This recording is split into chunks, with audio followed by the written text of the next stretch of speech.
Hi everyone, in today's lecture we're going to be talking about preschool play.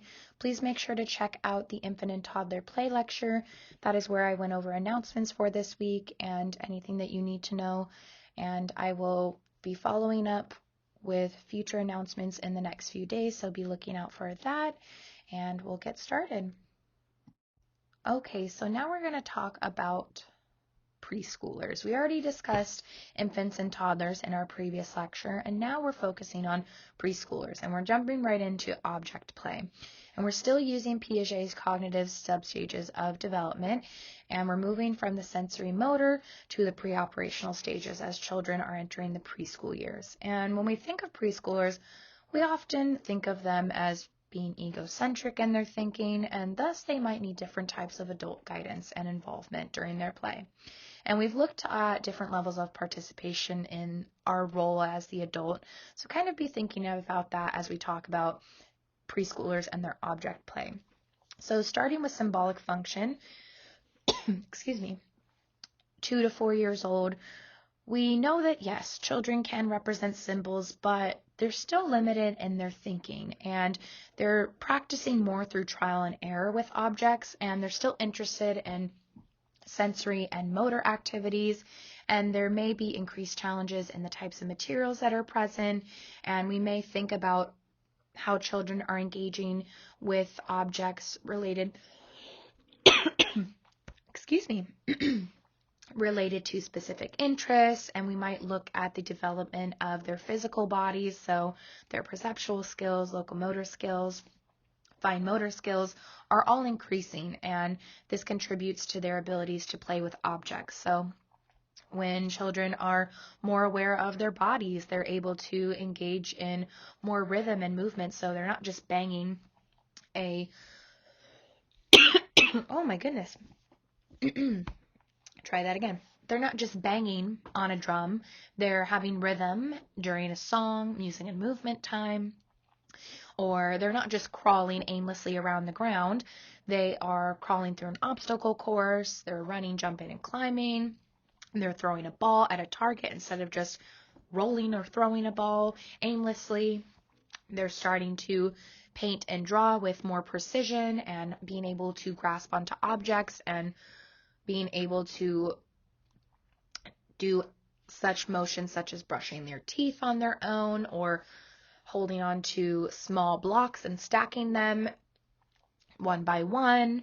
And adults can create different opportunities for motor activities and play simply by allowing children to play outside. We are going to discuss more in the coming weeks the importance of outdoor play. Sorry about that. I needed to cough, and it was just easier for me to pause the video than continue on. So where did I leave off? So now we're looking at the second point for symbolic function, engaging in constructive and dramatic play. So we might see children starting to build a tower or house with their blocks rather than just aimlessly building or being passive in their functional abilities with the objects, and we start to see classification of objects and children being able to use materials for various purposes beyond the original intent with a better ability to have a plan or goal centered around that. And we see that children are starting to imitate what's happening in their reality, so pretending to be a mommy or daddy, and we're seeing the sequencing of routines become more complex, so they're adding more steps and materials to enhance their play, and their language acquisition is becoming more increased, so being able to start to form sentences and participate in more complex thinking and sharing their ideas. So I'm going to be this, I'm going to be a doctor, or I'm going to be a baby. And we see that research shows that dramatic play increases children's creativity and academic performance, and primarily process-oriented play is happening during the ages of 2 to 4. So we see that this is a focus on enjoying the creation of X, Y, or Z, not the final outcome or product, and learning the step-by-step of what I'm doing and how it makes me feel. Again, thinking about that sensory exploration, so exploring what it feels like to paint, with using my hands and the motions of going up and down and enjoying the process of mixing blue, red to create a different color. And just a note about process art, it it targets the creative thinking of children. So when we allow children to be process oriented, we give them the freedom to explore with materials and enjoy play and allow them the discovery and innovation through their process. And this can happen when we provide children with a variety of open-ended materials, and oftentimes children during this age are also interested in the cause and effect. So if I do this, what will happen? And what if I try out this idea? And we see expanded ideas from experimentation with infants and toddlers. So now we're seeing more complex understanding of how objects work and how our bodies function. So not just that I'm going to crawl in a box, but can I fit into this box? There's two boxes.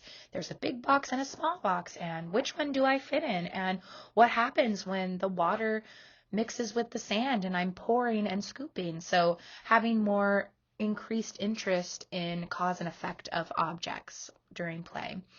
And then around 4 to 7 years old, our intuitive thought is starting to develop when we're playing with objects. So children are engaging in constructive and dramatic play. So they can create more detailed storylines, they can assign roles.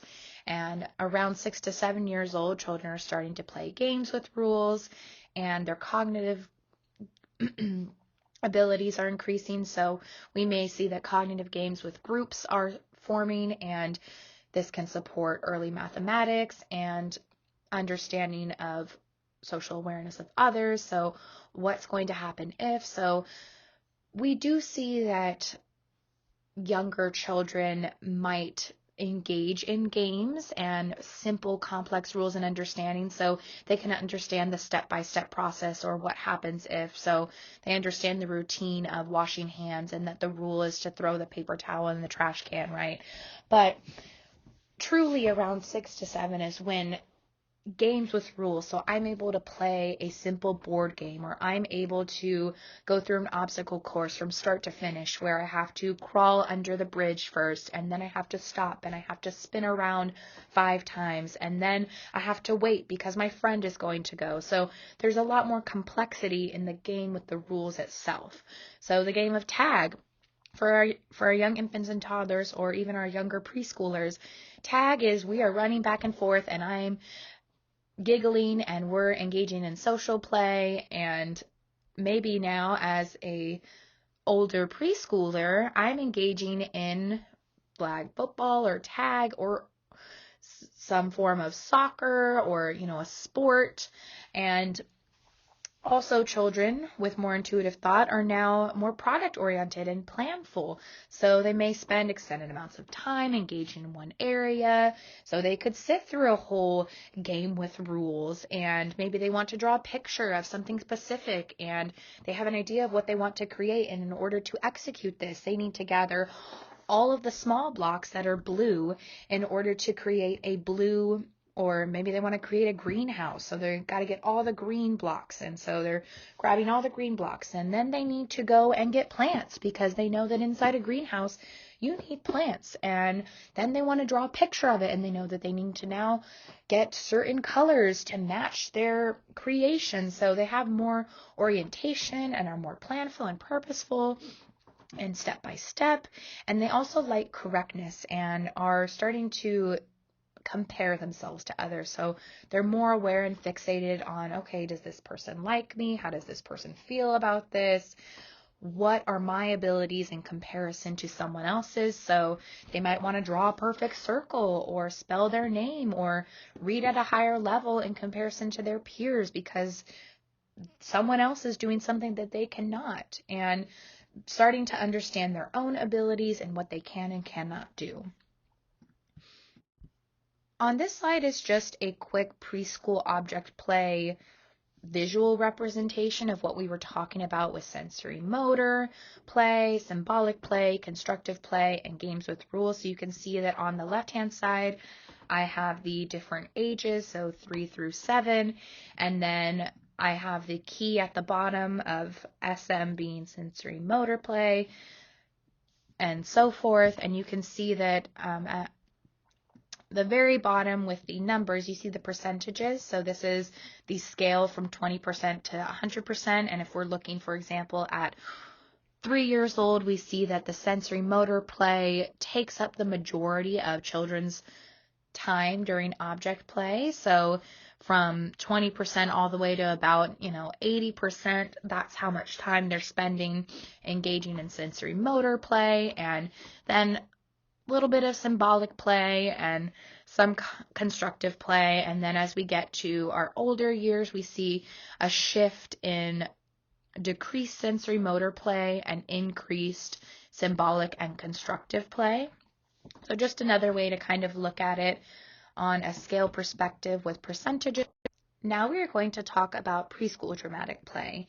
And again, I want you to be thinking about children's day-to-day experiences and how their dramatic play is influenced based on who they live with and the context of their environment. So we can think back to the Bronfenbrenner model, right? So the Bronfenbrenner model looks at the child and all of these various systems and how these systems impact the child as a whole. So their home and school lives, their parents, the media, history, all play a role in a preschooler's development of dramatic play. And we see this in typical play roles. So we have family roles, character roles, and functional roles. And they're pretty self-explanatory, but I'm going to give some examples to make sure that we have an understanding of each of the different types of play roles. So family roles. This is your family structure. Mommy and daddy, baby, pets, so cat or dog. So for my family, we would have mommy and we would have my doggy and me. That's who lives in my household right now. And so thinking about who's in your family unit. So this is based on your real life and what's happening real time. And then we have our character roles, and these are not real people. They are pulled from media and books and cartoons. They are ideas. That's why they're characters. So they're pretend roles. And we might have superheroes like Spider-Man, or we might have princesses like Princess Peach specifically. So they're specific characters that a child might be reading about or seeing in the media. And you'll start to soon see, if you ever work in a preschool or have a preschooler, how quickly the media and the world influences character roles. They find a character that resonates with them. They like the actions that they do. They like the costumes that they wear. They've watched their favorite movie, and a character role starts to develop. And adults can help children to transform their character roles into more functional roles. And this increases the sustenance of children's play and helps to create a more diverse dynamic in the play.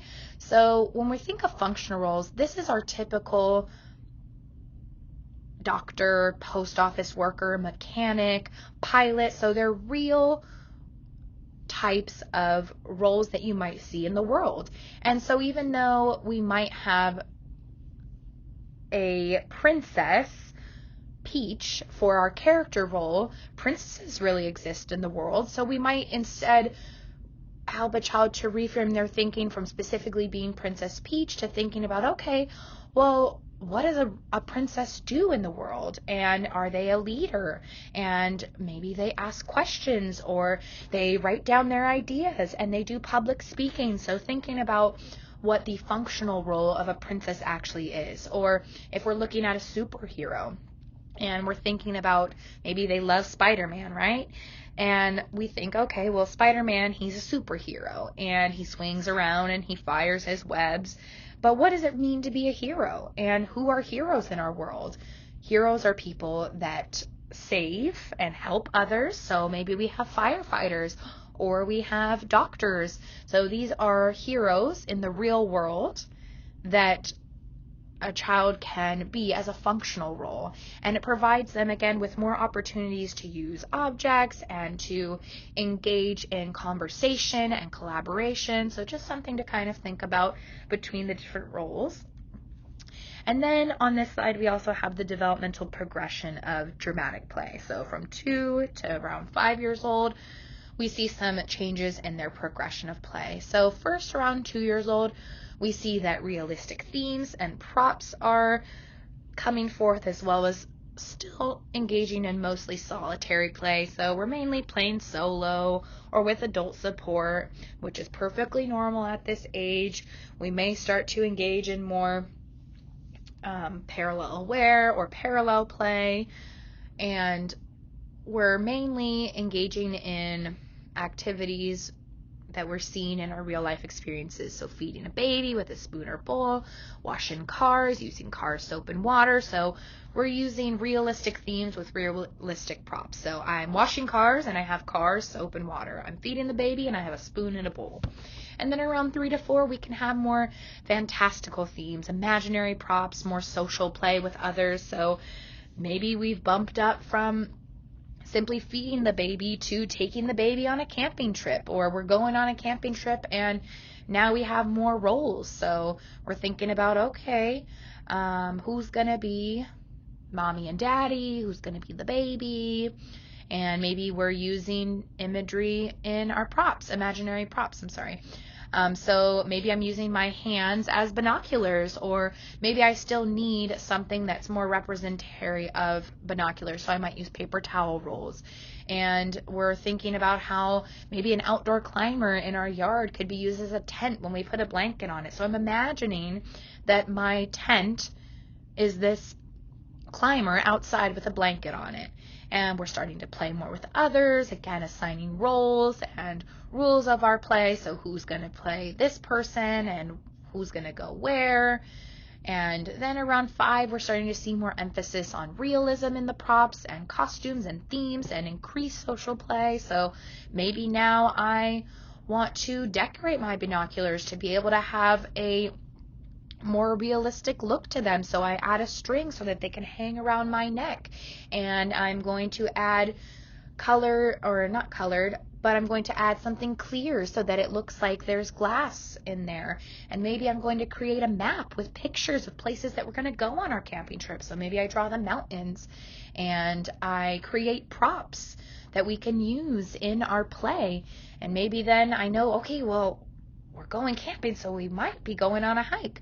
And maybe I get a backpack and I start filling it up with all the essentials that I need for my hike. Water, my camera, food, my map that I made. So just different levels of the progression of dramatic play, and thinking about how object play is used in dramatic play. And then next we're going to be talking about social play. So as we can see from the previous slide, dramatic play is beginning our social play.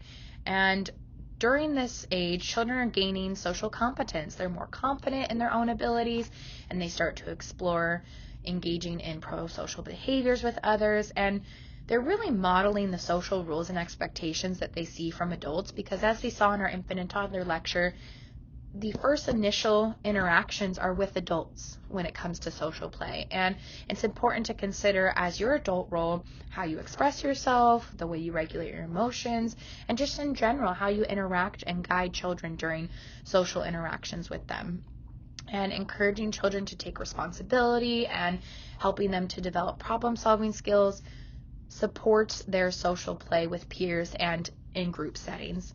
So we're first looking again at 2 years old, so revisiting our play, our play types that we discussed in previous lectures of onlooker, solitary, parallel, and associative play. So just as a reminder, our solitary is playing alone and independently, and this is perfectly normal. And we have our onlooker, so I'm watching from a distance, I'm observing others, I'm looking and seeing what they're doing. And then I have my parallel, where I'm engaged in the same activity next to a peer, but not actively playing with them cooperatively yet, not really engaging quite yet, but I see them, I'm next to them. And then my parallel aware is I'm engaging in the same activity. So again, this is my associative. And this is when children are engaged in the same activity, but they're more aware of their peers. So I might engage in small interactions or imitation. I might start to have a conversation, and adults can support children and promote them during this time to increase their abilities, because we know that around this age, children are more limited in their ability to share and to cooperate. So adults can facilitate turn taking during parallel aware play, and they can help children to distinguish when they're in the mind stage of, yes, I see, that is yours. Right now you're taking a turn and you and your friend are playing next to each other. You're using the same materials at the same time. And then around 3 to 4, we see parallel, associative, and cooperative play in more advanced interactions, right? So it's just increasingly getting more advanced in the different types of play and starting to engage in back and forth conversations as language skills start to develop. So being able to have a conversation with a peer and share an idea with them, better able to share, cooperate, and wait. And we see that children still may need support from adults in recognizing, okay, right now we're going to be waiting, reminding them of what the rules are and what sharing looks like. And children at this stage, they're in the question stage. But why? Why this? Why that? And learning about others. They're more interested in various perspectives and building relationships with others, thinking about, how does this person feel? And now that I have stronger capabilities in my emotional regulation, such as my waiting and my patience when I'm interacting with someone during turn taking, how do I feel in this moment? And then around 5, we see children are becoming more responsible. So they're taking account for their actions, they're more cooperative, and they're slowly decreasing in their egocentric thinking. So they're more considerate of others and more open to a variety of different perspectives beyond their own. They're engaging in more collaborative thinking during play. Ooh, I like your idea, or this is my idea, or engaging in simple problem solving skills if a disagreement occurs, or even being able to go and ask an adult for help or tell someone how they're feeling. And they're much more cooperative in social play, and this is because they have more competency in their play skills and in their own abilities with others their own age. And they continue to develop storylines and engage for extended periods of time. So overall, just better able to communicate with others with increased language development and start to have more cooperation in their play. Now we're going to be looking at influences on preschool play. So the next 3 slides are going to be various influences on children's play during the preschool years. And first we're going to start out with nutrition and parents. And nutrition, this is connected to malnutrition. So malnutrition has actually been linked to lower levels of activity and less time spent engaging in tasks, poor test performance, and overall lower qualities in preschoolers' play. And really we're thinking about it in the sense that children are not able to focus due to the lack of vital nutrients and brain food. And I want you to kind of just think about your own experiences in nutrition and your day-to-day. So I know for me, if I get up and go to work and work all day and skip breakfast and skip lunch, I notice that my brain hurts a lot more. I'm more tired. I'm not able to focus as much. And this is the same for our preschoolers. So it's important that we consider how nutrition plays a role in their play. So making sure when kiddos come into the classroom, have they had breakfast, or do they need a snack? If they're starting to have a disagreement with a peer, are they needing some extra fuel for their brain? And also parents play a role on influencing preschooler play. So we saw in infant and toddler the social play partners and the differences between mothers and fathers. And we see that for for preschoolers, it's important that they have secure attachments. And when they have secure attachments to their parents or caregivers, they're more likely to engage in sociodramatic play and more complex fantasy play. So we're thinking back to the early stages of social play and how forming secure relationships with adults is key, and children are more comfortable to explore their environment when they feel safe and secure. And children's ideas and abilities are met with curiosity and care from adults who understand children and have a strong relationship with them. So We might think about if an adult shuts down a child's creative thinking, or they stress on the product rather than the process of art or play, they might limit the child's desire to perform or their interest in branching out. So just some things to think about from a parent or caregiver perspective. Alrighty, now we're going to see how peers influence preschool play.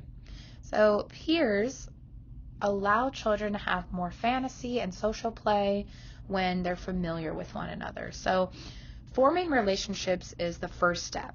So being able to have somebody that you can consider your friend and having similar interests increases the likelihood of playing together and forming early friendships. And some children may need more intervention into the social play world, and they might be more shy, or they have a developmental delay, language is behind, or there's cultural differences, and this can impact their ability to become comfortable with others. So just something to consider in relation to that. And then we also see that less gender stereotype and more exploratory play happens when children are playing with the same sex of their peers. So, for example, particularly in girls, we see that they are more likely to try out new ideas, have more confidence, and step out of their traditional gender roles when they're playing solely amongst other girls.